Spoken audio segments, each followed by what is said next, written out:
আসসালামু আলাইকুম ওয়া রাহমাতুল্লাহি ওয়া বারাকাতুহু। আউযু বিল্লাহি মিনাশ শাইতানির রাজীম। বিসমিল্লাহির রহমানির রহিম। ইয়া আইয়ুহার রাসূলু বাল্লিগ মা উনজিলা ইলাইকা মির রাব্বিক وإن لم تفعل فما بلغت رسالته والله يعصمك من الناس إن الله لا يهدي القوم الكافرين قل يا أهل الكتاب لستم على شيء حتى تقيموا التوراة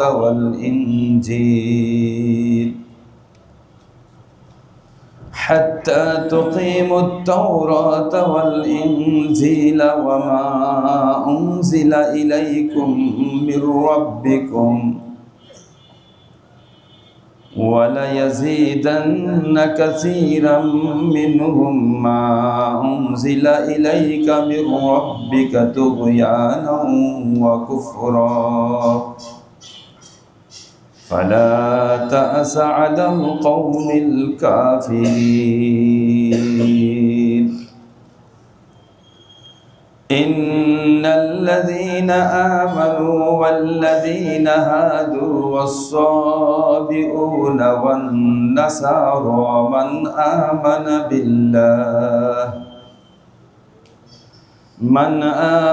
بالله واليوم الآخر وعمل صالحا فلا خوف عليهم ولا هم يحزنون لقد أخذنا ميثاق بني إسرائيل وأرسلنا إليهم رسلا كلما جاءهم رسول بما لا تهوى أنفسهم فريقا كذبوا وفريقا يقتلون وحسبوا ألا تكون فتنة فعموا وصموا ثم تاب الله عليهم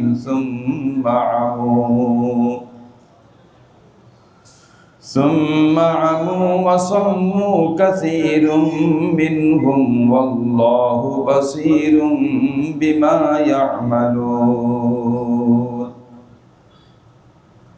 لقد كفر الذين قالوا إن الله هو المسيح ابن مريم وقال المسيح يا بني إسرائيل اعبدوا الله ربي وربكم إنه من يشرك بالله فقد حرم الله عليه الجنة ومأواه النار وما للظالمين من أنصار لقد كفر الذين قالوا إن الله ثالث ثلاثة وما من إله إلا إله واحد وإن لم ينتهوا عما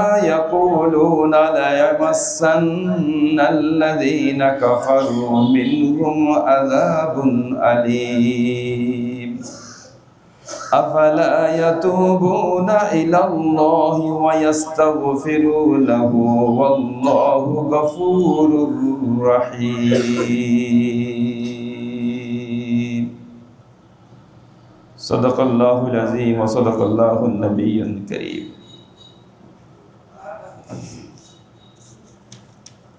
আল্লাহ রাব্বুল ইজ্জত, রাব্বুল আলামিনের মেহেরবানি, আল্লাহ তাআলা আমাদেরকে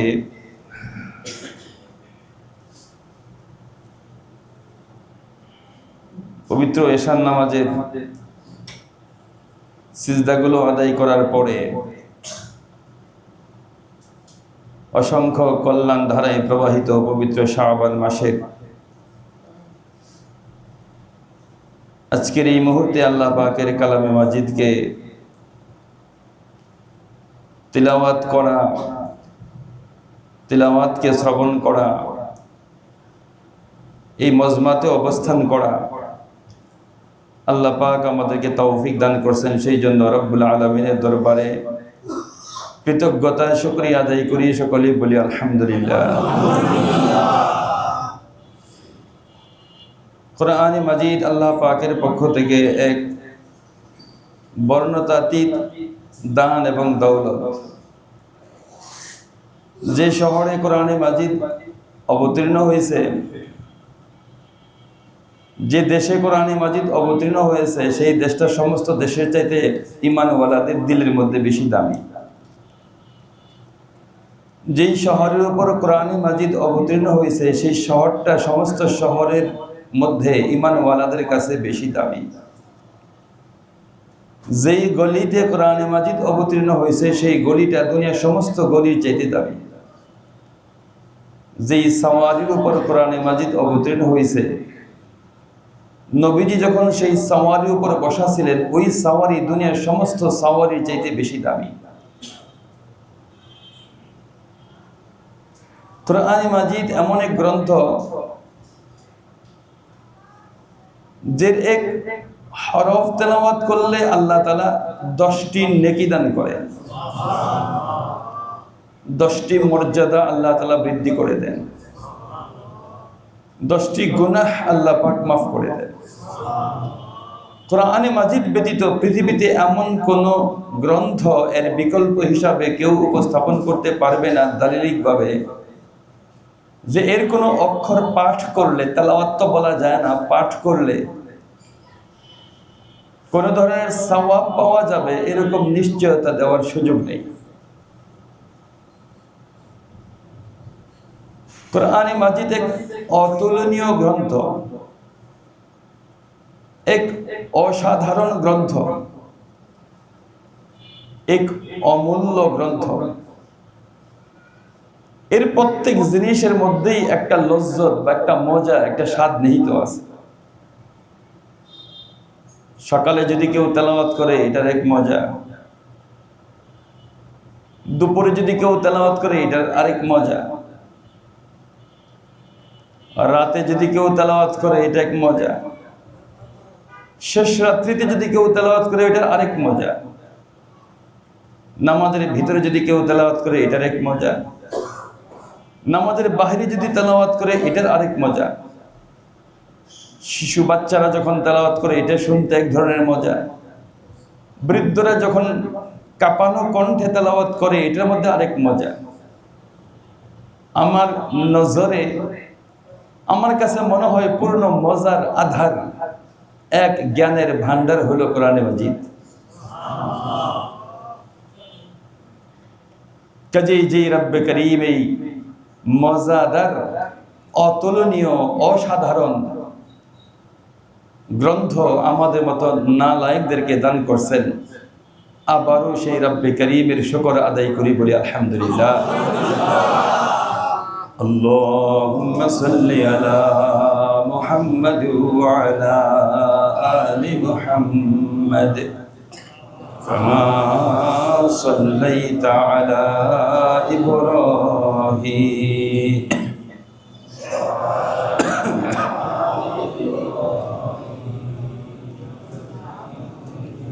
اللهم بارك على محمد وعلى آل محمد كما باركت على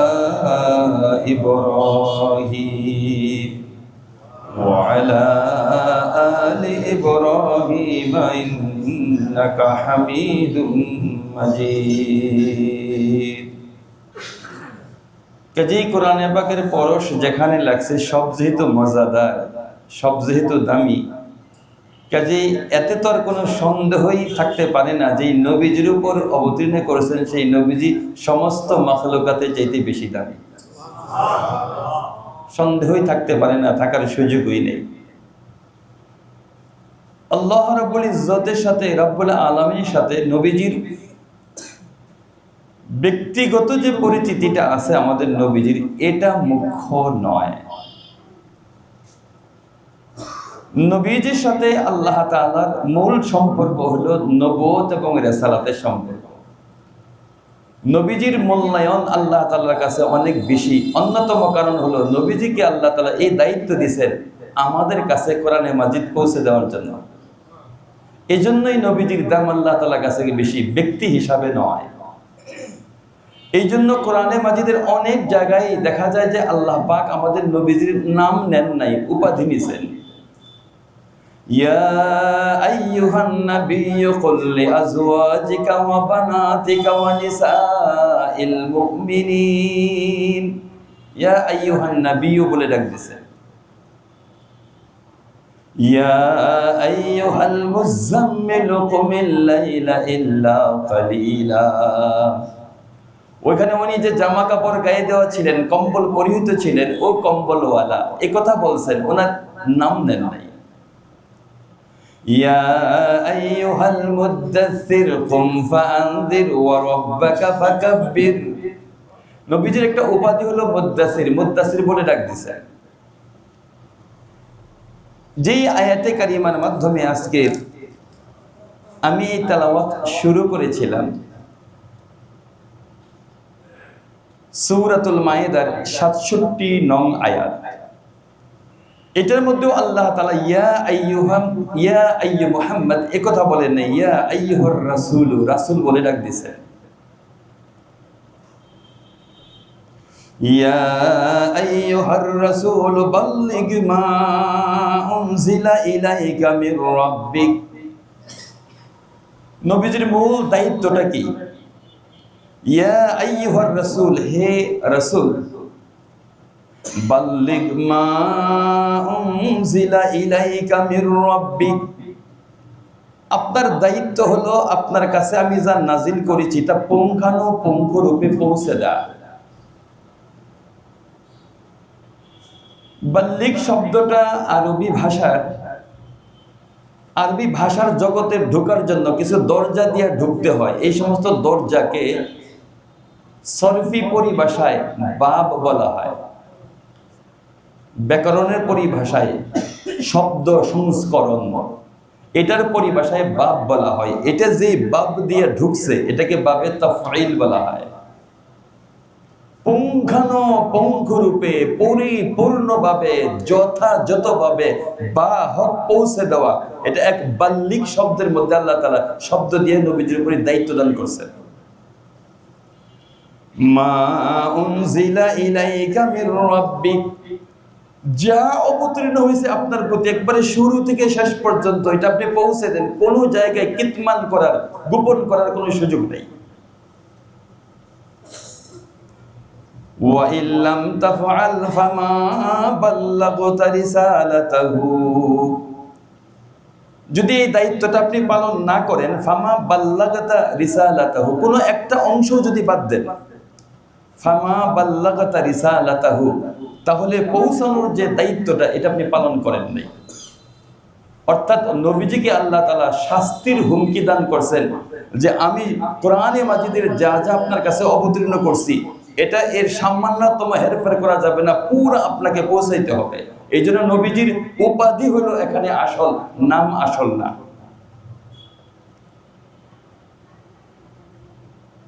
এই দায়িত্বটা পালন করার জন্য নবীজির মক্কি জীবনের প্রথম 3 বছর গোপনে দিন প্রচার করছেন, সংখ্যা যেহেতু খুব কম ছিল।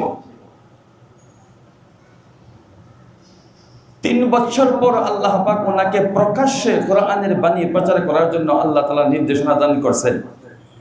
নবীজির জীবনের যত কষ্ট, যত মুসিবত, সমস্ত কিছু শুধু কোরআনকে পৌঁছে দেওয়ার জন্য, অন্য কোনো উদ্দেশ্য নয়। নতুবা অনেক অফার, অনেক সুখের অফার, অনেক প্রস্তাবনা কাফেরদের পক্ষ থেকে ছিল, নবীজি এটা গ্রহণ করেননি। সর্বপ্রথম যেদিন নবী মক্কা মুকাররমার মসজিদ বাইতুল্লাহর পার্শ্ববর্তী জায়গার মধ্যে উনি কোরআনের প্রথম প্রচার করলেন, সর্বপ্রথম এই কথাটা বলতে দেরি হয়েছে। চতুর্দিক থেকে কাফেররা এভাবে নবীর উপর আক্রমণ করছে, এক আবু বকর ছাড়া নবীজির কাছে যাওয়ার মতো কোনো সাহসই ছিল না। নতুন মুসলমান তো অল্প কয়েকজন। যায়েদ রাদিয়াল্লাহু আনহু তো গোলাম, খাদিজা রাদিয়াল্লাহু আনহা মেয়ে মানুষ, আলী রাদিয়াল্লাহু আনহু বাচ্চা মানুষ। এক আবু বকর রাদিয়াল্লাহু আনহু একটু বড়, সর্বপ্রথম যখন কোরআনের বাণী প্রচার করেন এভাবে আক্রমণ হয়েছে। আবু বকর রাদিয়াল্লাহু তাআলা আনহু নিজেও কোনো দিক থেকে বেরোতে পারতেছিলেন না। একটা পর্যায়ে নবীজির উপর একেবারে পড়ে গেছেন, তিনি নবীজির উপর পড়ে রয়েছেন, তবু আক্রমণকে নিজের জান দিয়ে দিয়েছেন যেন নবীজি ওনার আক্রমণ থেকে, বেঈমানদের আক্রমণ থেকে বাঁচা যায়। একটা পর্যায়ে দারে আরকামের সাথীরা, যায়েদ ইবনে আরকাম রাদিয়াল্লাহু আনহু, একটা ঘর ছিল সাফা পাহাড়ের পাদদেশে, এটাকে দারে আরকাম নামে পরিচিত। এখনো দেখবেন যে দেশের বিভিন্ন জায়গায় মাদ্রাসার নাম দেয় দারে আরকাম মাদ্রাসা, ওটা ওই যে ওই বরকতের জন্য। আসলে ঘরটা হলো যায়েদ ইবনে আরকাম রাদিয়াল্লাহু তাআলা আনহুর ঘর ছিল। এখানে নবীজি গোপনে এই ঘরের মধ্যে আশ্রয় গ্রহণ করতেন। কিছু কিছু গোপন গোপন সাহাবীরা ছিল, তারা নতুন মুসলমান হয়েছে, তারা এই সংবাদ পাওয়ার পরে এই অবস্থা দেখা সহ্য হয় নাই, হযরত আবু বকর রাদিয়াল্লাহু তাআলা আনহুর পিছন থেকে উপর্যুপরি, নিচ থেকে উপর্যুপরি আক্রমণের মধ্যে নবীজিকে এখান থেকে নিয়ে গেছে। আবু বকর রাদিয়াল্লাহু তাআলা আনহু একটা পর্যায়ে নিচ থেকে যখন নিয়ে গেছে, উনি জ্ঞান হারা হয়ে গেছে। আবু বকর রাদিয়াল্লাহু আনহুকে চিৎ করে শোনানো হয়েছে। বলতেও লজ্জা লাগে, আবু বকর রাদিয়াল্লাহু আনহুর মতো মোবারক চেহারার মধ্যে জুতা পর্যন্ত মারছে, ক্ষত বিক্ষত, রক্তাক্ত। তিনটা অঙ্গের কথা বলছে, যে চোখ দিয়েও তো রক্ত বাহির হইতেছিল, মুখ দিয়েও রক্ত বাহির হইতেছিল, নাক দিয়েও রক্ত বাহির হইতেছিল। অবস্থা এরকম ছিল, জ্ঞান হারা হয়ে গেছে। তো কারো সাহস হইতেছিল না যে আবু বকরকে একটু ফিরাবে, আবু বকর একটু সাহস হইতেছিল না। ওনার কাবিলার নাম ছিল বনু তামিম। একটা পর্যায়ে বেঈমানরা এখান থেকে চলে গেছে, এই ভয়ে চলে গেছে যদি বনু তামিমের লোকেরা শুনে আর এরা যদি রক্তের টানে চলে আসে, তখন তো মারাত্মক অবস্থা তৈরি হইতে পারে। এজন্য চলে গেছে ওনাকে ফালায় রেখে। ওনার আব্বা আম্মা চাচা ওনারা খবর পাইছে, দৌড়ে আসছে, আয়সা দেখে আবু বকর এভাবে পড়ে রয়েছে। কেউ বলছে যে জানতো নাই, তার কাফন দাফনের ব্যবস্থা শুরু করে দাও। জানতো আর বাকি নাই, এই পরিমাণ মারি মারছে, জানতো আর তার নাই। তো কেউ বলছে যে না, একটু শ্বাসের মতো তো লাগে, একটু শ্বাস আছে। এমত অবস্থায় হযরত আবু বকর রাদিয়াল্লাহু তাআলা আনহুকে ধরাধরি করে ওনার বাসায় নিয়ে যাওয়া হয়েছে। ওনার মা ওনার জন্য এক বাটির মধ্যে একটু দুধ, একটা চা মিস নিয়ে আসছে মুখে দেওয়ার জন্য। দীর্ঘক্ষণ পরে জ্ঞান ফিরছে। এটা ছিল ওনাকে আহত করছে সকালে, তখন এশার সময় হয়ে গেছে, জ্ঞান ফিরে না। জ্ঞান ফিরার পরে সর্বপ্রথম ওনার মা ওনাকে বলছে যে একটু দুধ পান করো তুমি। উনি প্রথম কথা, প্রথম প্রশ্ন যেটা বলছে, আমার নবীজি মুহাম্মদ কেমন আছে, কোথায় আছে? বাল্লিগ, তুমি পৌঁছে দাও।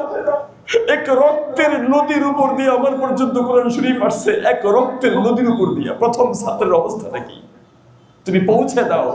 শব্দটা তো সহজ, কিন্তু এটা কত কয়ে প্রশান্ত সাগরের রক্ত প্রবাহিত হয়ে এ পর্যন্ত আমাদের কাছে আসছে, এটা আমাদের জানা নেই।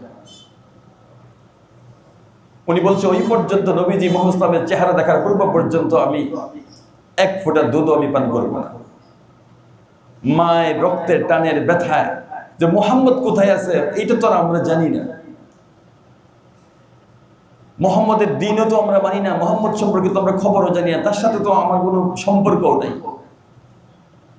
আবু বকর রাদিয়াল্লাহু তাআলা আম্মা জান, বেশি পীড়াপিড়ির পর আম্মা জানকে বলছে, আম্মা জান, আমাদের গলি 2 গলি পরে, আমাদের বাসাটা যেই গলিতে, এর 2 গলি পরে একটা বাড়ি আছে, এক মহিলা থাকে ওইখানে, এরকম এরকম বাড়ি, উম্মে জামিল, তাকে যে জিজ্ঞাসা করেন।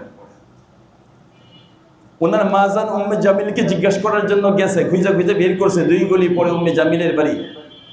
উম্মে জামিল জানার পরেও ভান করছে যে না, আমি তো জানি না। ঘুরে আসছে যে উম্মে জামিল তো বলতেছে যে সে জানে না। আপনি আবার আমার উম্মে জামিলকে বলেন, উম্মে জামিলকে আসতে বলেন। তো উম্মে জামিলকে আসতে বলছে, উম্মে জামিল আসছে। আসার পরে আয়সা বলতেছে তোমার আম্মু কি বলে? তোমার আম্মু তো বলে মুহাম্মদ কোথায় আছে এই কথা বলার জন্য, যে বলে দাও আম্মুকে, বলে দাও কোথায় আছে। বলছে নবীজি তো, তোমার নবী মুহাম্মদ তো এই যায়েদ ইবনে আরকামের ঘরে দাঁড়ে আরকামের ভিতরে আছে। একথা জানার পরেও মায়ের রিকোয়েস্ট উনি রাখেন নাই। বলছে যেন নবীজির চেহারা দেখার আগে আমি দুধ পান করতে পারি না। এক হাত মায়ের কাঁধে, আরেক হাত উম্মে জামিলের কাঁধে, হেসরায় হেসরায় হেসরায় হেসরায় উনি যায়েদ ইবনে আরকাম রাদিয়াল্লাহু ঘর পর্যন্ত সাফা পাহাড়ের পাদদেশে, এটা এখন সাফা পর্বতের সাফা মারওয়ার সাই করার এক্সটেনশনের প্রয়োজনে এটাকে ছড়ায় দেওয়া হয়েছে। দরজায় নক করা হয়েছে, কে? আবু বকর। খুলে দেওয়া হয়েছে, ভিতরে গেছে। নবীজি সাল্লাল্লাহু আলাইহি ওয়াসাল্লামের চেহারা দেখা এ পর্যন্ত ওনার গায়ের ধুলা কেউ মুছে নেই, চেহারা এ পর্যন্ত মুছে নেই। উনি সর্বপ্রথম নবীজির চেহারা দেখে বলছে, হুজুর আমি আমার সব কষ্ট ভুলে গেছি, বাল্লিক পৌঁছে দাও। নবী সাল্লাল্লাহু আলাইহি ওয়াসাল্লাম ওই যে শুরু হইল, এই শুরু হওয়ার কিছুদিন অতিবাহিত হওয়ার পরেই তাদেরকে তো এখানে থাকারও পরিবেশ না। নবীজি আর অল্প কয়েকজন ছাড়া বাকিদেরকে শামে পাঠায়, আবিসিনিয়া ইউটিউবিয়াতে পাঠিয়ে দিলেন। কিছুদিন পরে নবীজি তো ঘর থেকে উখরিজু মিন দিয়ারিহিম, নবীজির বাস্তব বিটা রাইখা মদিনায় চলে গেলেন। কতবার রক্তাক্ত হইলেন জীবনে, উহুদের ময়দানে রক্তাক্ত হইলেন, তাইফের ময়দানে রক্তাক্ত হইলেন।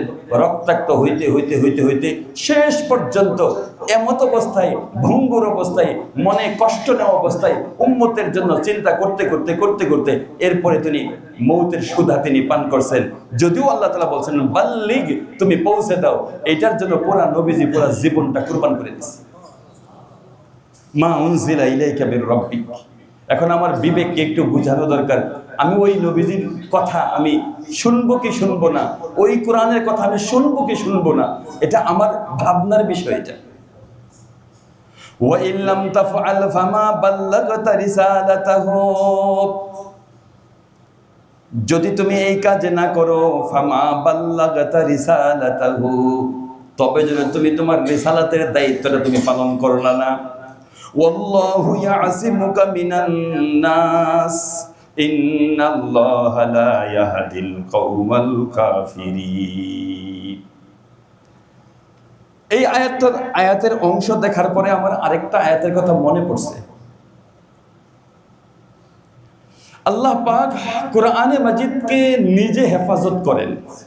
ইন্না নাহনু নাযালনাল কুরআনা ওয়া ইন্না লাহু লাহাফিজুন, আমি কোরআন অবতীর্ণ করছি এবং এটার হেফাজত আমি নিজেই করি। নবীজির উপর কত অত্যাচার চালাইলো, কিন্তু নবীজিকে শেষ করতে পারলো না। কেন জানেন? আল্লাহ একটা দায়িত্ব নিয়েছে যে তুমি, তোমার উপর যত স্ট্রিম রুল চলুক তুমি টেনশন করো না।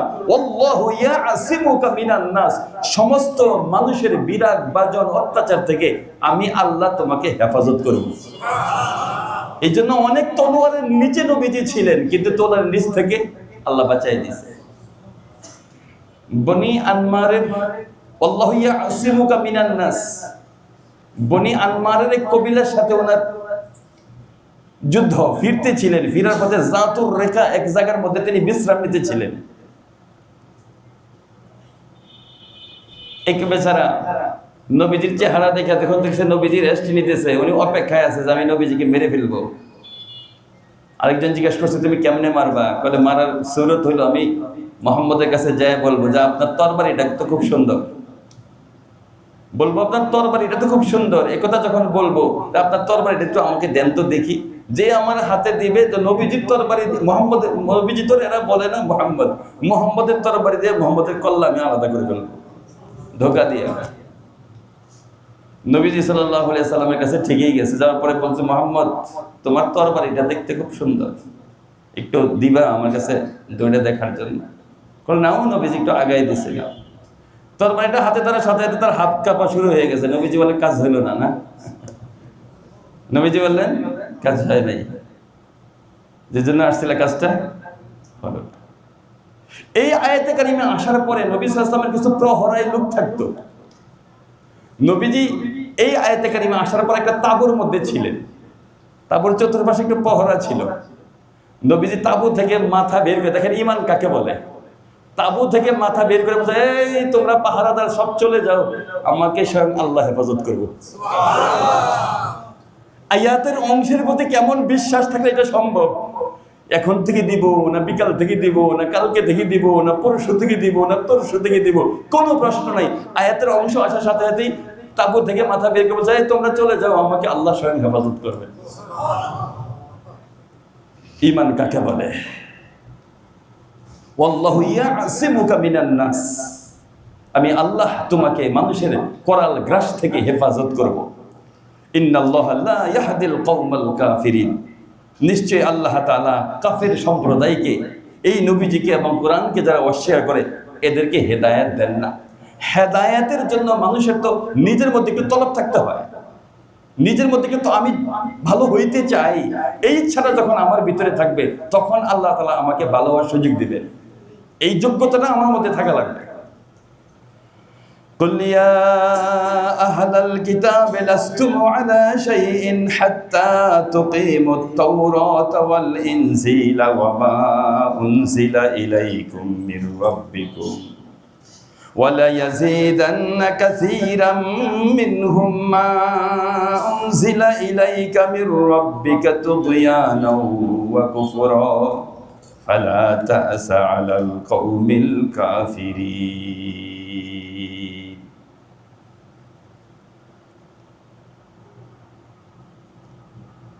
আহলে কিতাব যারা ইহুদি এবং খ্রিস্টান, এদেরকে যখন নবীজির দিনের দাওয়াত দিত, কাজী সানাউল্লাহ পানিপতি রহমতুল্লাহ আলাই, ব্যক্তিগতভাবে অনেক মুফাসসির তো পৃথিবীতে আছে, কিন্তু সিরিয়াসলি ভাবে ওনাকে আমাদের একটু মহব্বত বেশি লাগে। উনি আমাদের দেশের মানুষ হওয়ার কারণে, একসময় ভারত আমাদের ছিল না, সেই হিসাবে ওই 47-এর আগে মানুষ যারা, তারা যদি বলতো আমার দেশ, তাহলে তো ভারত সহ বলতো। 47-এর আগে মানুষ যদি বলতো আমার দেশ, তাহলে পাকিস্তান সহ হইতে বলতো। কারণ 47 সনে তো এই বিভাজনটা হয়েছে, মুসলমানরা এক এরিয়ায়, তারা আরেক এরিয়ায়। কাজী সানাউল্লাহ পানিপতি রহমতুল্লাহ আলাই, উনি এক তাফসিরের কিতাব লিখেছেন, তাফসিরে মাজহারি। আর পাকিস্তানে একজন তাফসিরের কিতাব লিখেছেন মুফতি শফি সাহেব রহমতুল্লাহ আলাইহি, তাফসিরে মাআরিফুল কোরআন। আরেকজন আছে আল্লামা ইদ্রিস কান্দলভি রহমতুল্লাহ আলাইহি, উনিও একটা কিতাব লিখেছেন তাফসিরে মাআরিফুল কোরআন। দুটোটার নাম তাফসিরে মাআরিফুল কোরআন, আর ওটার নাম হলো তাফসিরে মাজহারি। উনি বলেন নবীজি সাল্লাল্লাহু আলাইহি সাল্লাম যখন ইহুদিদেরকে দাওয়াত দিতেন, তখন ইহুদিরা বলতো যে আমরা তো আগের থেকেই মুসলমান, আমরা আগের থেকে মুসলমান, আমাদেরকে দাওয়াত দেওয়ার কোনো প্রয়োজন নেই, আমরা আগের থেকে মুসলমান। বলেন তো ইহুদিরা কি আগের থেকে মুসলমান, না ইহুদিরা পথভ্রষ্ট? পথভ্রষ্ট এরা, যেহেতু এদের কিতাবকে এরা পরিবর্তন করে ফেলছে, এদের কিতাবের প্রতি এদের বিশ্বাস নাই। যদি বিশ্বাস থাকতো তো নবীজির জামানায় যে ইহুদিরা ছিল তা তো নবীজির প্রতি ঈমান আনতো। খ্রিস্টানরা এরাও পথভ্রষ্ট, পথহারা। যদি এরা মুসলমান থাকতো তাহলে তো তাদের ইনজিলের প্রতি যদি সত্যি বিশ্বাস তাদের থাকতো, তাহলে তারা আমাদের নবীর প্রতি বিশ্বাস করতো। কারণ ইনজিলের মধ্যে তো আমাদের নবীজির সংবাদ আছে কি নাই? সরাসরি লেখা, ইয়াতি মিন বাদি ইসমুহু আহমদ। ইনজিলের মধ্যে লেখা আছে আমার পরে, ঈসা ইসলাম বলছে যে আমার পরে একজন নবী আসবে, তার নাম হবে আহমদ। আমাদের নবীজির নাম আহমদ না, আমাদের নবীজির নাম মুহাম্মদ, নবীজির নাম আহমদ। এবং অন্যান্য সমস্ত নাম মিলে আমার কাছে মনে হয় নবীজির নাম 500-র মতো সংরক্ষিত আছে। আমি অদমের কাছে নবীজির নাম সংরক্ষিত আছে মনে হয় 500-র মতো সংরক্ষিত আছে আমাদের নবীজির নাম। তো এদেরকে দাওয়াত দিলে এরাই বলতো যে আমরা আগের থেকেই মুসলমান। আল্লাহ তাআলা নবীজিকে বলেছেন, কুল ইয়া আহলাল কিতাব, হে আহলে কিতাবরা শোনো, লাস্তুম আলা শাইইন, তোমরা পূর্ব থেকে মুসলমান, তোমরা কোনো কিছুর উপরেই নেই। তবে হাত্তা তুকিমুত তাওরাত, তাওরাতকে যদি তোমরা আবার প্রতিষ্ঠিত করতে পারো, ওয়াল ইনজিল, ইনজিলকে যদি প্রতিষ্ঠিত করতে পারো, ওয়া মা উনজিলা ইলাইকুম মির রাব্বিকুম, এবং তোমাদের কাছে যাহা অবতীর্ণ হয়েছে বর্তমানে এর প্রতি যদি তোমরা ঈমান আনো। বলেন তো তাওরাত প্রতিষ্ঠিত করতে গেলেই নবীজির প্রতি ঈমান আনতে হবে, ঠিক না? কারণ তাওরাতের ভিতরে নবীজির সংবাদ লুকায়িত, ইনজিলের ভিতরে নবীজির সংবাদ লুকাইতেছে, ওইর প্রতি তুমি ঈমান আনো। ওইটারও ঈমান আনলে আমারটা ঈমান অনেকটা হয়ে যাবে, কারণ ওইটার মধ্যে আমার কথা সব বলা আছে। ওয়ালা ইয়াজিদান্না কাসীরাম মিনহুম মা উনজিলা ইলাইকা মির রাব্বিকা, কিন্তু কোরআনে মাজিদের এক একটা আয়াত আসে এটাকে তারা অস্বীকার করে, এক একটা আয়াত আসে ওইটাকে অস্বীকার করে, করতে করতে করতে করতে যতই আয়াত আসে তাদের অস্বীকার কমে না পারে। আল্লাহ তাআলা বলছে কিন্তু সমস্যা হলো ওয়ালা ইয়াজিদান্না কাসীরাম মিনহুম, তাদের অধিকাংশের বৃদ্ধি পায় মা উনজিলা ইলাইকা মির রাব্বিকা, তোমার রবের পক্ষ থেকে যা অবতীর্ণ হয়েছে, তুগয়ানা ওয়া কুফরা, পথভ্রষ্টতা এবং কুফরি এগুলা বৃদ্ধি পাইতে থাকে, অবাধ্যতা বৃদ্ধি পাইতে থাকে। ফালা তা'সা আলাল কওমিল কাফিরিন, কাজে অস্বীকারী এই জাতির ব্যাপারে তুমি মনোবেদনা নিও না, মনোকষ্ট নিও না। নবীজিকে আল্লাহ তাআলা সান্ত্বনা দান করছেন। তাহলে ইহুদিরা পথভ্রষ্ট, খ্রিস্টানরা পথভ্রষ্ট। আসলে সত্যিকার দিন কি? এক একজনের তো এক একটা দাবি, আসলে এই দাবির সঠিক সমাধান কি? আল্লাহ তাআলা এই আয়াতের মধ্যে, পরবর্তী আয়াতের মধ্যে সমাধান দান করছেন। ইন্নাল্লাযীনা আমানু ওয়াল্লাযীনা হাদু ওয়াস-সাবিউনা ওয়ান-নাসারা মান আমানা বিল্লাহি ওয়াল ইয়াউমিল আখির ওয়া আমিলা সালিহান ফালা খাউফুন আলাইহিম ওয়ালা হুম ইয়াহজানুন। ইন্নাল্লাযীনা আমানু, যারা ঈমান আনে, ওয়াল্লাযীনা হাদু, এই লোকটা ইহুদি হোক। ইহুদি জাতির নামকরণ জানি কাকে দেওয়া হয়েছে? হযরত ইয়াকুব আলাইহিস সালামের বড় সন্তানের নাম ছিল ইয়াহুদ। তো কেউ যখন দুনিয়ার মধ্যে প্রথম সন্তান হয়, ছেলে হোক আর মেয়ে হোক, তার নামে মোটামুটি ওনার একটা পরিচিতি হয়ে যায় না? একটা পরিচিতি হয়ে যায়। তো ইয়াহুদ বড় সন্তান, তো ওনার নামে পুরো বংশের নামকরণ হয়ে গেছে। একটা পর্যায়ে এটা ধর্ম হিসাবে রূপান্তরিত হয়েছে, যেটা ইয়াহুদ থেকে ওই ধর্মটা এদেরকে বোঝানোর জন্য আল্লাহ তাআলা বলছেন হাদু ওয়াস-সাবিউন। আর জাতি হলো সাবিউন বা সাবি জাতি। সাবি জাতি হলো ইহুদি, খ্রিস্টান, মুসলমান ছাড়া পৃথিবীতে যত জাতি আছে কারো মতে এরা সবাই মিলে সাবি।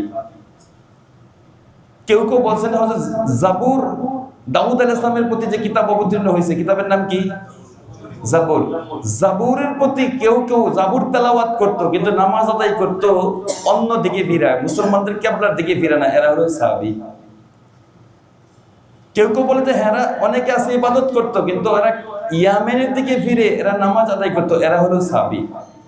এই বিবরণ দিতে যায় ইহুদি খ্রিস্টানের বাহিরে আমাদের বৌদ্ধ এবং ভারতের হিন্দু, এদেরকেও কেউ কেউ বলছে যে এরা হলো সাহাবীদের অন্তর্ভুক্ত।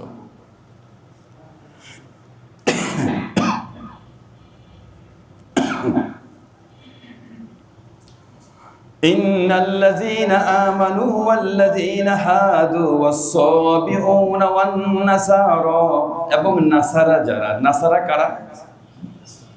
আমাদের কাছে যাদেরকে খ্রিস্টান বলি এরা নাসারা। তবে এদেরকে নাসারা বলা হয় কেন? বাইতুল মুকাদ্দাস থেকে 70 মাইল দূরে, বাইতুল মুকাদ্দাস থেকে 70 মাইল দূরে, লোহিত সাগর থেকে 20 মাইল পার থেকে পূর্ব দিকে, বাইতুল মুকাদ্দাস থেকে বরাবর 70 মাইল উত্তরে একটা জায়গা আছে, জায়গাটা হলো নাসেরা। এই নাসেরার মধ্যে এরা বসবাস করত বিধায় এদেরকে নাসারা বলা হয়। অথবা হযরত ঈসা আলাইহিস সালামকে যখন ঘরের মধ্যে আবদ্ধ করছিল হত্যা করার জন্য, তখন ঈসা আলাইহিস সালাম বলছেন মান আনসারি ইলাল্লাহ, তোমরা কে আসো আল্লাহর জন্য, আমাকে একটু হেল্প করবা। তখন অনেকেই ওনাকে হেল্প করতে চাইছিল, যারা সাহায্য করতে চাইছিল, এই ওনার জবান দিয়ে যেহেতু এই শব্দটা বাহির হয়েছে, এই জন্য এদেরকে বলা হয় নাসারা। মোটামুটি বুঝে আসছে কিনা? এটা অবস্থানের কারণে হইতে পারে, অথবা হযরত ঈসা আলাইহিস সালামের জবান থেকে মান আনসারি ইলাল্লাহ এই কথার কারণে এদেরকে নাসারা বলা হইতে পারে। এক কথায় তথাকথিত খ্রিস্টান। মান আমানা বিল্লাহ, অর্থাৎ সেটা সাবি হোক, নাসারা হোক, ইহুদি হোক, ইমানদার হোক, যেই হোক না কেন, মান আমানা বিল্লাহ, যেই যুগেরই লোকটা হোক না কেন, যে আল্লাহর প্রতি ঈমান আনবে, ওয়াল ইয়াউমিল আখিরি, পরকালের প্রতি ঈমান আনবে, ওয়া আমিলা সালিহা, এবং নেক আমল করবে, ফালা খাউফুন আলাইহিম ওয়ালা হুম ইয়াহজানুন, এরাই হলো সঠিক পথের মধ্যে, এরাই সঠিক, এদের কোনো ভয় নাই, এদের কোনো চিন্তা নাই। তাহলে ইহুদি যারা আছে, খ্রিস্টান যারা আছে, বলেন তো একক আল্লাহ তাআলার প্রতি তাদের বিশ্বাস আছে? এই যে একটা ফর্মুলা সূত্র দান করছে, পরবর্তী আয়াতের মাধ্যমে আল্লাহ তাআলা এরা যে পথভ্রষ্ট এটা বোঝানোর জন্য আল্লাহ তাআলা পরবর্তী ইহুদি এবং খ্রিস্টান দুনো জাতি পথভ্রষ্ট এটা বোঝানোর জন্য পরবর্তী আয়াতে কারিমাগুলো আল্লাহ তাআলা অবতীর্ণ করছেন। ঠিক আছে, একটা সূত্র দেওয়া হলো যে চাই সে তথাকথিত নামদারি ইমানদার হোক, ইহুদি হোক, সাহাবি হোক, নাসারা হোক, তাদের মধ্যে যে একক আল্লাহর প্রতি ঈমান আনবে, পরকালের প্রতি ঈমান আনবে এবং নেক আমল করবে, তারাই হলো প্রকৃত ঈমানদার। তাদের জন্য কোনো ভয় নাই, তাদের জন্য কোনো চিন্তাও নাই। আল্লাহ তাআলা এবার তাদের পথহারা যে তারা, এদের কথা আল্লাহ তাআলা পরবর্তী আয়াতের মাধ্যমে বলতেছেন। লাকাদ আখাযনা মিসাকা বানি ইসরাঈল ওয়া আরসালনা ইলাইহিম রুসুলা কুল্লামা জাআহুম রাসূলুম বিমা লা তাহওয়া আনফুসুহুম ফারিকান কাযযাবু ওয়া ফারিকান ইয়াকতুলুন। লাকাদ আখাযনা মিসাকা বানি ইসরাঈল, বনি ইসরাঈলদের কাছ থেকে আমি দৃঢ়ভাবে অঙ্গীকার গ্রহণ করছিলাম। ওয়া আরসালনা ইলাইহিম রুসুলা, এবং তাদের কাছে আমি অনেক রাসূল পাঠাইছিলাম। কুল্লামা জাআ রাসূলুন, কুল্লামা জাআহুম রাসূলুন, যখনই তার কাছে কোনো রাসূল আসতো, বিমা লা তাহওয়া আনফুসুহুম, কিছু রূপ আমাদের মাঝেও আছে যেটা তাদের কাছে পছন্দ না হইতো, তারা এই রাসূলের বিরুদ্ধে শুরু করতো। তার যে কোনো জিনিস আনবে এটা আমার মনের সাথে মিলতে হবে, আমার স্বার্থের সাথে মিলতে হবে। যদি না মিলতো এটাকে তারা গ্রহণ করতো না। ফারিকান কাযযাবু, কোন নবীকে তারা মিথ্যুক বলতো, ও ফারিকান ইয়াকতুলুন, কাউকে সাথে মেরে ফেলতো। বলেন যিনি পয়গাম পৌঁছাইতো তাকে যদি কেউ মিথ্যুক বলে সে কি ঈমানদার হইতে পারে? এর মধ্যে হযরত ইরমিয়া আলাইহিস সালাম, এশিয়া, ওই যে আমাদের একটা মহাদেশ আছে না, এশিয়া মহাদেশ, আমরা কোন মহাদেশের অন্তর্ভুক্ত? এটাও এক নবীর নাম। এশিয়া একজন নবীর নাম, এটা একটা নবীর নামে নামকরণ। ইউশা, এশিয়া, এরমিয়া, এগুলো হলো হিব্রু ভাষার শব্দ, কোনটা সুরিয়ানি শব্দ, এগুলো এক একজন নবীর নাম। তো এরা এই দুইজন নবী কিন্তু তারা মাইরেই ফেলেছে, হত্যা করে ফেলেছে। পরবর্তী সময়ে আরো কয়েকজন নবীর কথা আপনারা জানেন। হযরত জাকারিয়া আলাইহিস সালামকে হত্যা করছে, ইয়াহইয়া আলাইহিস সালামকে হত্যা করছে। তারা দাবি করে তারা ঈসা আলাইহিস সালামকে হত্যা করছে, আর আমাদের নবীজিকে হত্যার তারা চেষ্টা করছে। এদের স্বভাব, এরা কি করে আবার ঈমানদার হইতে পারে? আর আমাদের স্বভাব হলো এরকম, আমাদের নবীজির জন্য আমাদের হত্যা তো দূরের কথা, নবীজিকে এমন সাহাবীরা মহব্বত করতেন, নবীজির হাত থেকে যে ওযুর পানি গড়ায় পড়তো এটা নেওয়ার জন্য সাহাবীরা মারামারির উপক্রম হইতো। নবীজির শরীর গড়ায় যে পানি পড়তেছে এটা কে নেবে, কে তার মুখের মধ্যে দিবে? আমাদের অবস্থা তো এরকম ছিল। ওনার লালারও কদর ছিল, নবী ইসলামের লালারও কদর ছিল। সাহাবায়ে আজমাইন লালাকে দাওয়াই মনে করতেন, ঘামকে দাওয়াই মনে করতেন, ঘাম দাওয়াই মনে করতেন। রশিদ আহমদ গাঙ্গুহি রাহমাতুল্লাহ মদিনা থেকে উনি কয়েকটা বালি নিয়ে আসছিলেন। সারা জীবন মওত পর্যন্ত মদিনার একটু বালি উনার সুরমার সাথে মিশাইয়া উনি সুরমার মতো ব্যবহার করতেন। মদিনার একটু বালি, স্বাভাবিকভাবে চোখে বালি লাগলে চোখ নষ্ট হয়ে যাওয়ার আশঙ্কা, ক্ষতি হওয়ার আশঙ্কা আছে না? কিন্তু উনি কোনো পরোয়া করতেন না, এটা মদিনার বালি তো উনি ওনার সুরমার সাথে মিশিয়ে চোখে লাগাইতেন। তাহলে এই ইমানদারদের কাছে নবীজির যেই শহরে শুয়ে নিছে বালির পর্যন্ত মর্যাদা আছে। হযরত আলী রাদিয়াল্লাহু তাআলা আনহু খাইবারের যুদ্ধ চলতেছিল, খাইবারের যুদ্ধ চলাকালীন সময় উনি বলছেন যে আগামীকাল একটা দুর্গ বিজয় করা সম্ভব হইতেছে না। উনি বলতেছেন যে আগামীকাল এমন একজনের হাতে আমি পতাকা দেব, তার হাতে এই দুর্গটা বিজয় হবে। একথা বলার পরে তো আগামী দিন যখন আসছে সমস্ত সাহাবীরা বসছে, খাইবারের ময়দানের মধ্যে বসছে, কিন্তু দেখে যে আলী নেই। ওনার ইচ্ছা হলো আলীকে দিবেন। আরে আলী কোথায়? উনি তো আসে নাই। কেন আসে না? চোখে ব্যথা, প্রচন্ড ধরনের চোখে ব্যথা। বলতে তাকে তাড়াতাড়ি আসতে বলো, যুদ্ধের ময়দানে চোখে ব্যথা, তাড়াতাড়ি আসছে। আসার হাতে তো নবী সাল্লাল্লাহু আলাইহি ওয়াসাল্লাম একটু লালা, জিহ্বার আঘাতে একটু লালা চোখের মধ্যে লাগাই দিছে। তো হযরত আলী রাদিয়াল্লাহু আনহু বলে যে মনে হয় আমার চোখে জিন্দেগি তো কোনো ব্যথা ছিল না, একটু লালা লাগাই দেওয়ার পর। উতবা ইবনে ফারকাত বসরার গভর্নর ছিল। উতবা ইবনে ফারকাত বসরার গভর্নর ছিল। ওনার শরীরের এক জায়গা থেকে সুঘ্রাণ বাহির হইতো, সবসময় এক জায়গা থেকে সুঘ্রাণ বাহির হইতো। তো উতবা ইবনে ফারকাত বর্ষার গভর্নর। তো ওনাকে একজন জিজ্ঞেস করলো যে হযরত আপনার শরীর থেকে এরকম সুঘ্রাণ বের হয়। তো বলতে চায় না, একটা পর্যায়ে বলছে যে দেখো আমার শরীরের মধ্যে একটা ঘা ছিল, ক্ষত ছিল। তো এই ক্ষতের কারণে কোনো দাওয়াই তো কাজ করতেছে না। আমি একদিন রাতের বেলায় ঘুমাই রয়েছি, নবীজিকে স্বপ্নে দেখছি। দেখার পরে নবীজি বলছি, ইয়া রাসূলুল্লাহ, আমার তো একটা ক্ষত, এটা প্রচন্ড আঘাত, এটা তো ভালো হইতেছে না। নবীজি স্বপ্নের মধ্যে বলছে ঠিক আছে ক্ষতটা একটু দেখাও আমাকে। ক্ষতটা দেখাইছে, উনি স্বপ্নের মধ্যে জিহ্বা থেকে একটু লালা ওইখানে লাগাই দিছে। লালা লাগাই দেওয়ার পরে ক্ষত তো ভালো হয়েছে, মৃত্যু পর্যন্ত ওই জায়গা থেকে সুঘ্রাণ বাহির হইত। এই জন্য ওরা নবীজির রক্ত প্রবাহিত করে, আমাদের ঘরে যদি একটু লালা থাকতো, আর একটু লালা যদি আমরা পেটের ভিতরে নিতে পারতাম, তো আমাদের জীবন ধন্য মনে হইত। উহুদের ময়দানের মধ্যে নবীজির মাথার কড়া তো ডাইবা গেছিল। এক সাহাবী দেখে যে কড়া মাথার মধ্যে হেলমেটের যে লোহার কড়া ডাইবা গেছে। এক সাহাবী টান দিছে কড়া, টান দেওয়ার পরে শৃঙ্গে দিয়ে রক্ত প্রবাহিত হইতেছে। রক্ত উনি নিচে গড়ায় আসতে দেন নাই, মুখের মধ্যে এমন ভাবে নিচে ভিতরে নিয়ে গেছে। নবীজি তো আগে এভাবে টের পান না যে রক্ত তার ভিতরে নিয়ে যাইতেছে। তো যখন টের পাইছেন ভিতরে নিয়ে গেছে, নবীজি বলছে যে যার ভিতরে আমি মুহাম্মদের রক্ত আছে, জাহান্নামের আগুন তার জন্য হারাম। সাহাবী আজমাইন রক্ত নিচে পড়তে দেন নাই, লালা পড়তে দেন নাই, ওজুর পানি পড়তে দেন নাই। আর এরা যে নবীদেরকে হত্যা করছে, এরা যদি বলে আমরা মুসলমান, এত নিশ্চিত মিথ্যা কথা। এই জন্য আল্লাহ তাআলা বলছেন, এদের পরিচয় দিয়েছেন, ইয়া আহলাল কিতাব লাস্তুম আলা শাইইন, তোমরা কোনো জিনিসের উপর নাই, তোমাদের কোনো ভিত্তি নাই, তোমরা বলতেছো তোমরা ঈমানদার, এটা ডাহা মিথ্যা কথা। এই জন্য আল্লাহ তাআলা এদের কিছু চরিত্রের বিবরণ আল্লাহ তাআলা এখানে দান করছেন। وحسبوا ألا تكون فتنة فعموا وصموا ثم تاب الله عليهم ثم عموا وصموا كثير منهم والله بصير بما يعملون। وحسبوا এদেরকে ধারণা ছিল আল্লাহ তাকুনা ফিতনা, এদের কিছুই হবে না, নবীদেরকে মেরে ফেলে, নবীদেরকে মিথ্যা বলে, মনে হয় কিছুই হবে না। আল্লাহ তাআলা একবার দুনিয়ার মধ্যে পরাজিত হওয়া, পরাভূত হওয়া, দাস হওয়ার একটা সিস্টেম নবীজিকে সম্মান না করার কারণে আল্লাহ তাআলা দিলেন। বুখতে নাসর ব্যাবিলনের বাদশা ছিলেন। বাইতুল মুকাদ্দাস যে এরিয়ায় ইহুদিরা থাকতো, বাইতুল মুকাদ্দাস সহ তছনছ করে ভেঙে চুরে এদেরকে দাস বানায় ব্যাবিলন নিয়ে আসছে। দীর্ঘদিন পর্যন্ত এই জায়গার মধ্যে ছিল। আল্লাহ তাআলা এই কথাটা এখানে স্মরণ করছেন, ফাআমু, এরা অন্ধ হয়ে গেছে। যারা যেই রাস্তা দেখা দরকার, দেখার যোগ্যতা নাই, এরা কি অন্ধ না? যেভাবে দেখা দরকার, যা দেখা দরকার এটা দেখে না, চুপ থাকলে লাভ কি?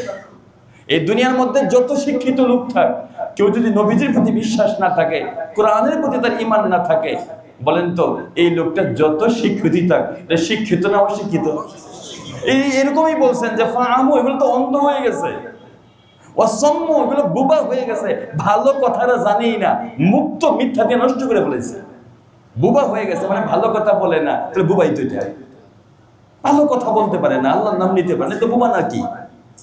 সুম্মা তাবাল্লাহু আলাইহিম, বুখতে নসর যখন এদেরকে নিয়ে গেল, আল্লাহ তাআলা এরপরে একটা লম্বা সময় পরে আল্লাহ তাআলা তাদের প্রতি দয়া পরবশ পেলেন। পারস্যের এক বাদশাকে চাপাই দিলেন এই বুখতে নসরের উপর। বুখতে নসর পরাজিত হইল। বুখতে নসর পরাজিত হওয়ার পরে বুখতে নসর কাছ থেকে উদ্ধার করে আবার আল্লাহ তাআলা এদেরকে বাইতুল মুকাদ্দাস পাঠিয়ে দিলেন। এরপরেও যায় তারা তালিম নেন নাই। কিছুদিন অতিবাহিত হওয়ার পরে সুম্মা আমু, আবার এরা অন্ধ হয়ে গেল, ওয়াসাম্মু, আবার এরা বুবা হয়ে গেল, মানে ঈমান ছাড়িয়ে দিল।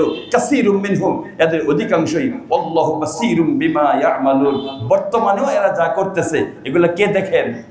আল্লাহ। নবীজিকে বলতেছে দেখো এগুলো বারবার এই কাজগুলো করছে, বর্তমানেও তোমার সাথে যেগুলো করতেছে এগুলো কে দেখে? আমি আল্লাহ দেখি।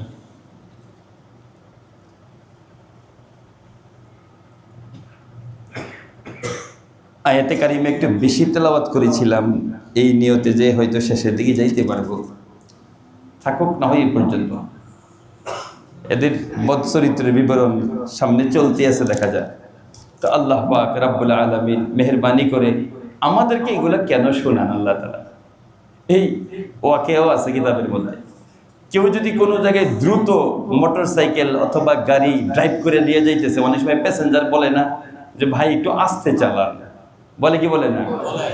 খুব যদি হাইওয়ে পাইছে চালাইতেছে, বলে ভাই একটু আস্তে চালান। তো এই কথাটা শোনার পরে যদি ড্রাইভার কথা না মানে, ড্রাইভার যদি খাদে পড়ে যায়, প্যাসেঞ্জার খাদে পড়বে কি পড়বে না? এখন যদি ওই লোকটাই আবার উপদেশ দেয়, ওই যে প্যাসেঞ্জারও তো মারা গেছে, ড্রাইভারও মারা গেছে, বলে যে দেখো আগে এক যাত্রী ছিল, ওই যে আগে এক ড্রাইভার ছিল, এই রাস্তার মধ্যে চলার পরে সে ভুল করে এরকম আমি বলছিলাম আস্তে চালাও, শুনে নাই কথাটা, সে যায় খাদের মধ্যে পড়ছে, প্যাসেঞ্জারের মধ্যে কষ্ট করছে। আমাদেরকে ইহুদি এবং খ্রিস্টানদের ঘটনাগুলো এজন্যই আল্লাহ তাআলা শোনা, যে ওই যে আগে এরা অ্যাক্সিডেন্ট করছে, তোরা কিন্তু অ্যাক্সিডেন্ট করিস না। আগে ওরা অ্যাক্সিডেন্ট করছে নবীর সাথে বেয়াদবি কইরা, ওদের কিতাবের সাথে বেয়াদবি কইরা অ্যাক্সিডেন্ট করছে, এই অ্যাক্সিডেন্ট তোরা করিস না। ইমানের যদি অ্যাক্সিডেন্ট কেউ করে তাহলে কোথায় যাবে? জান্নাতে না জাহান্নামে? ওই অ্যাক্সিডেন্টের তো একটা শেষ আছে, কিন্তু ইমানের অ্যাক্সিডেন্ট এটার কোনো শেষ নাই। আল্লাহ রাব্বুল আলামিন পরওয়ারদিগার আলম আমাদের পূর্ববর্তী পথভ্রষ্ট জাতি যারা, এদের থেকে আমাদের হেফাজত, ইমান যেন হেফাজতে থাকে, আমাদের নবীজির প্রতি, আমাদের কোরআনের প্রতি, আমাদের নবীজির আনিত দ্বীনের প্রতি সামান্যতম যেন শুভা সন্দেহ আমাদের দিলের মধ্যে না আসে। আমাদের সব ভাইকে ঈমান এবং আমল আল্লাহ তাআলা তৌফিক নসিব করে।